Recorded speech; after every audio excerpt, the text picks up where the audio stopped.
যারা এক মাসের ওপর ধরে কর্মবিরতি করে চিকিৎসা দেননি তাদের ডাক্তার করা উচিত নয়, মন্তব্য কল্যাণ বন্দ্যোপাধ্যায়ের। আন্দোলনরত চিকিৎসকদের ওপর আক্রমণ এলে তারা বুঝে নেবেন, বার্তা সিনিয়র চিকিৎসকদের। যে ডাক্তাররা সুপ্রিম কোর্ট বলার পরও কাজে যোগদান করলো না, তাদের মানসিকতা খুব পরিষ্কার।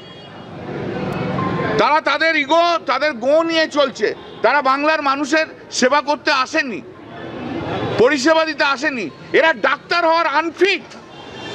যারা এক মাসের ওপর ধরে স্ট্রাইক করে ট্রিটমেন্ট দেয়নি, তাদের ডাক্তার হওয়া করা উচিত নয়। আমি সরকারের কাছে আবেদন করব। আন্দোলনরত চিকিৎসকদের উপর যদি কোনো রকম প্রশাসনিক বা অন্যরকম কিছু আক্রমণ এসে আসে, আমরা আবার বলছি, বাংলার চিকিৎসক সমাজ তারা সরকারি বেসরকারি থেকে যে কোনো জায়গায় কাজ করে, তারা কিন্তু সেটাকে যেভাবে দেখার তারা সেভাবে বুঝে নেবে।